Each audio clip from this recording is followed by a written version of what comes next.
নবীজির সুপারিশ আপনার লাগবে, কারণ তাকে শাফায়াতকারী বলে আমার আল্লাহ ঘোষণা দিয়েছেন। কিয়ামতের দিন কেউ কথা বলবে না, বিশ্ব নবী সর্বপ্রথম তিনি মাথা উঁচা করে অনুমতি চাইবেন। সুতরাং আমরা যেই দেশে যেই দলে আছি, মতে আছি, অন্তত নবীর উম্মত যারা দাবি করি তাদের উচিত হবে আমল যদি নষ্ট করতে না চান, আমল যদি বরবাদ করতে না চান, আর রাসূলের উপরে যেন আপনার আওয়াজ চলে না যায়। আমি তো দেখতে পাচ্ছি পৃথিবীতে আওয়াজ যাওয়া দূরের কথা, রাসূল পড়ে মরুক। কত রকমের নিকৃষ্ট ভাষা এই বাংলাদেশের রাসূলের পেছনে ব্যবহার করা হয়। পৃথিবীর কোন দেশে এইভাবে রাসূলকে অপমান করা হয় না। অথচ অন্যান্য দেশের তুলনায় বাংলাদেশের রাসূলের উম্মত বেশি না কম? 96 ভাগ। কত?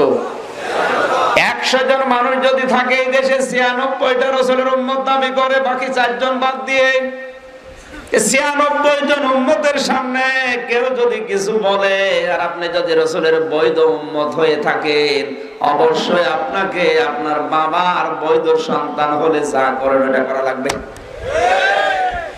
পাগলপুর বাজারে দাঁড়িয়ে যদি কেউ আপনার বাবাকে গালি দেয়, আর আপনি যদি বৈধ সন্তান হয়ে থাকেন, অবশ্যই আপনার রক্তের ভেতরে না কিছু জ্বালা পোড়া শুরু হবে।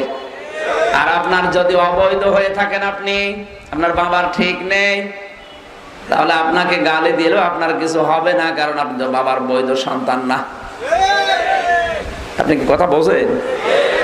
এই বাংলাদেশের রাসূলের বৈধ উম্মত যারা, তারাই রাসূলের অপমান সহ্য করতে পারে না। অন্তত না কিছু হলেও 6টা প্রতিবাদের ভাষা আছে। প্রতিবাদের ভাষা কয়টা? 6টা। পারেন আপনি বলতে পারেন?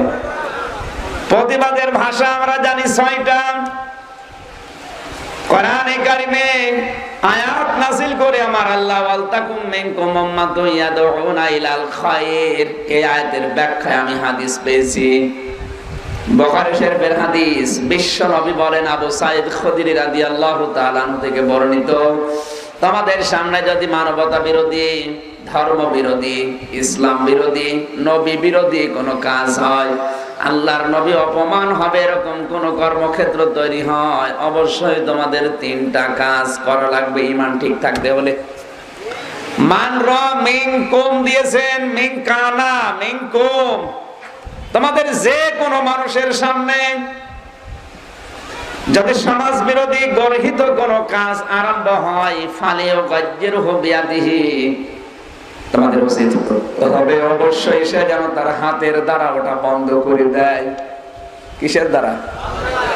এখানে প্রতিবাদের ভাষা আছে 3টা।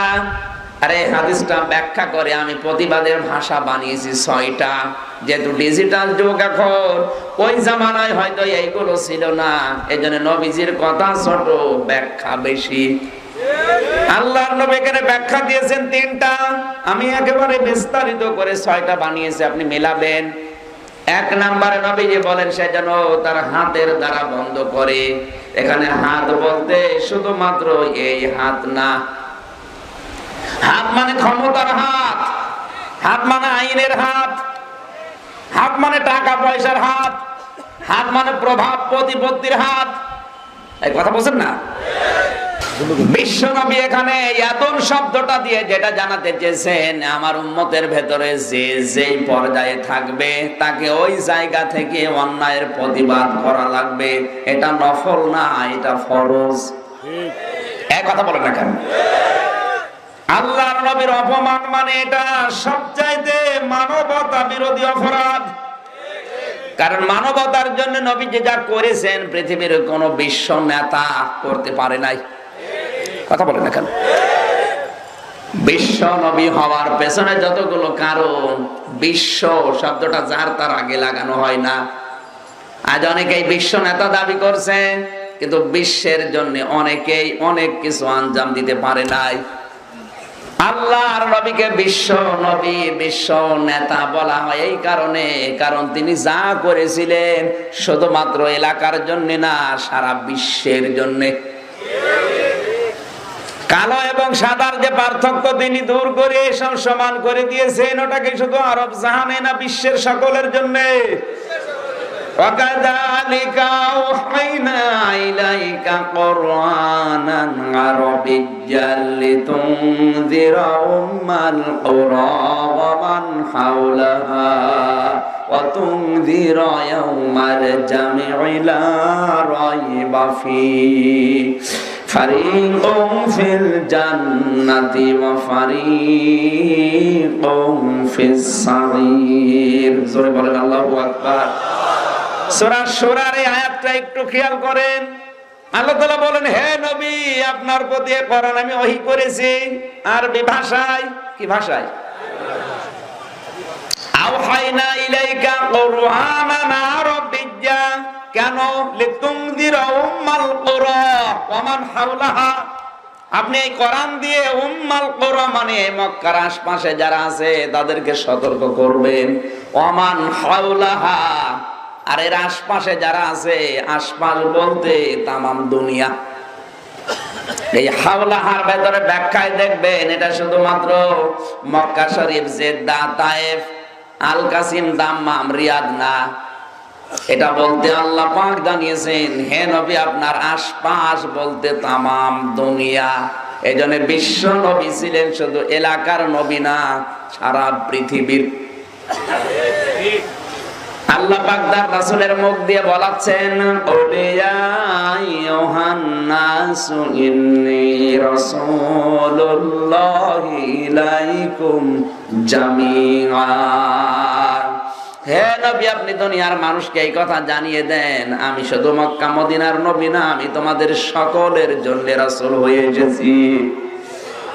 আমার হাওলাহা বলতে যেমন শুধু মক্কা মদিনা, তায়েফ, জেদ্দা, আল কাসিম, দাম্মাম না, এটা বলতে তামাম পৃথিবী। বলেন না কেন?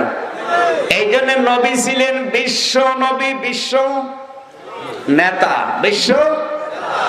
আরো আসতে বলেন। আজ বাংলাদেশে যারা বিশ্ব নেতা বলে দাবি করে, বাংলাদেশ, ভারত, পাকিস্তান ছাড়া তারা পৃথিবীতে আর কেউ তাদের চেনে না। 228টা রাষ্ট্র এখন দুনিয়ায় আছে। আপনি এখান থেকে কমপক্ষে 50টা রাষ্ট্র, 228টা রাষ্ট্র আছে পৃথিবীতে, এখান থেকে পরপর 50টা রাষ্ট্র পার হয়ে গেলে এমন একটা রাষ্ট্রের খোঁজ পাবেন যেখানে বাংলাদেশের বিশ্ব নেতার নামও শোনে নাই। অথচ আমরা যাকে বিশ্ব নেতা বলে জানি, মুহাম্মদ রাসূলুল্লাহ, তামাম দুনিয়া না, এরকম যত জগৎ আল্লাহ বানিয়েছে সেখানেও আমার রাসূলকে চেনে। সূরা তালাকের ভেতরে আল্লাহ তথ্য দিয়েছেন, তানাজ্জালুল আমরু বাইনাহুন্না লিতাআলামু আন্নাল্লাহা আলা কুল্লি শাইইন কাদির। জোরে বলেন আল্লাহু আকবার। আল্লাহ তাআলা বলেন, শুধুমাত্র এই পৃথিবী না, এরকম যত জগৎ আমি বানিয়েছি সেখানেও আমি আল্লাহর বিধিবিধান নাজিল হয়। তানাজ্জালুল আমরু বাইনাহুন্না। কোরআনে কারিমে আল্লাহ তথ্য দিচ্ছেন, ওয়ারাফা'না লাকা যিকরাক। হে নবী, ওরা যত আপনার সম্মান নিয়ে সিনেমেনি খেলুক না কেন, আমি আল্লাহ আপনার নাম উপরে তুলে দিলাম। আমার বন্ধুরা, এখানে বিশ্ব নবীকে অপমান করা মানে বিশ্ব মানবতাকে অপমান করা। আজ নবীজির নামে যে সমস্ত শব্দগুলো লাগিয়ে গালি দিয়েছে, এই ফেসবুকে আইডি হ্যাক করে গালি দিক আর যাই দিক। অনেকে বলছে আইডি হ্যাক হয়েছে, আমরা এখনো পর্যন্ত আইডি হ্যাক করেছে কে ধরতে পারি নাই। তা আইডি হ্যাক করা যদি ধরা যায়, কে করেছে ওইটাও ধরা যায়। আপনি যদি না পারেন তো বুয়েটে ইঞ্জিনিয়ার আছে, ওদের কাছে নিয়ে যান, সফটওয়্যার কম্পিউটার দিয়ে ধরে দেবে যে কে হ্যাক করেছে। আইডি হ্যাক হয়েছে এইটা আপনি ধরতে পারেন, কিন্তু কে করেছে এইটা ধরতে পারেন না। এর শয়তানও তো বিশ্বাস করবেন না। আইডি হ্যাক করে গালি দিক আর সরাসরি গালি দিক, সে যেন বিশ্ব মানবতাকে অপমান করেছে। এই জন্য এটা একটা অপরাধের শামিল। নবীজি হাদিসে জানিয়েছেন, মান রাআ মিনকুম মুনকারান, তোমাদের ভেতরে এই অপরাধ যদি কেউ করে, তুমি উম্মত হিসাবে তোমার দায়িত্ব হবে, ঈমান যদি বাঁচাতে চাও অবশ্যই তোমার হাত দিয়ে বাধা দেওয়া লাগবে। এই হাত বলতে আমি 4 প্রকার নাম বললাম: আইনের হাত, ক্ষমতার হাত, টাকা পয়সার হাত, আর প্রভাব প্রতিপত্তির হাত। এই হাত কি সবার সমান? প্রধানমন্ত্রীর এই হাত যত শক্ত, আমির হামজার ওই হাত অত শক্ত না, কারণ উনি আইন বানাতে পারে। এই কথা বলছেন না কেন? সুতরাং আমার যতটুকু দায়িত্ব আছে আমি এখান থেকে ওই পরিমাণে প্রতিবাদ জানালে আমার ঈমানটা আল্লাহ হেফাজত করবে। কিন্তু উপরে যিনি আছে উনি ওই জায়গায় থেকে যদি বলেন যে যা করছে করুক, আমি কোনো ঝামেলায় নেই, লা ইলাহা ইল্লাল্লাহ, ঈমান তো যাবে। কখন যাবে? ওয়া আনতুম লা তাশউরুন, টেরও পাবে না। মাঝখান থেকে বিশাল জুব্বা গায়ে দিয়ে, পাগড়ি মাথায় দিয়ে, হাতে তসবিহ নিয়ে মনে করবে আমি ইমানদার। না, ইমানদার কে? অথচ ওর ঈমান নেই, কখন চলে গেছে টেরও পাইনি। আপনি কি টের পাচ্ছেন কিছু?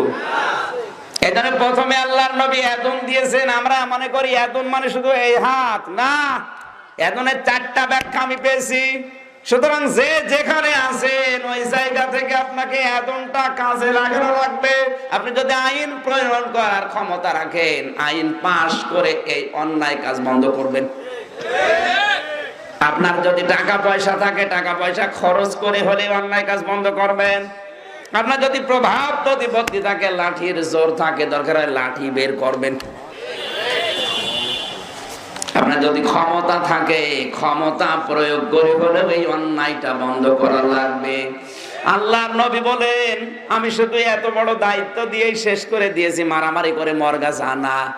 তোমার হাতে যদি প্যারালাইসিস হয়, কি হয়? প্যারালাইসিস মানে এই হাত আর চলে না, তার মানে ক্ষমতার হাত নেই, আইনের হাত নেই, প্রভাব প্রতিপত্তির হাত নেই। কথা বুঝতেছেন? টাকা পয়সারও হাত নেই। তখন কি করবা?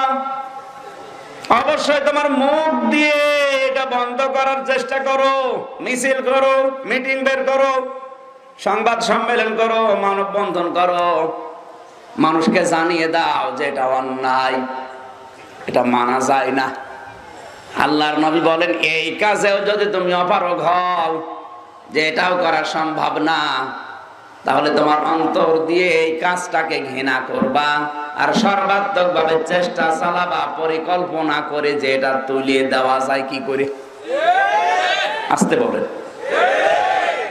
এইটাও যদি না পারো, আদালিকা আদাফুল ঈমান, এটা ঈমানের সর্বনিম্ন স্তর। আদাফ ইসমে তাফসিল, এর নিচে আর নেই।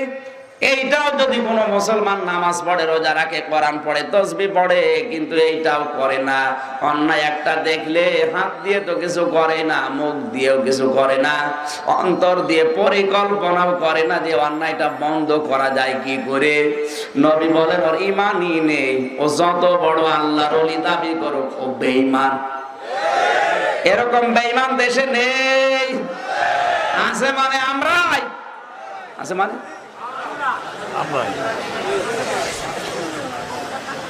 দেখতে মনে হয় আকাশ থেকে, মনে হয় জান্নাত থেকে মাত্র পালিয়ে এসেছে, অথচ এই 3টার একটা ওর ভেতরে পাওয়া যায় না। এক কথা বলেন।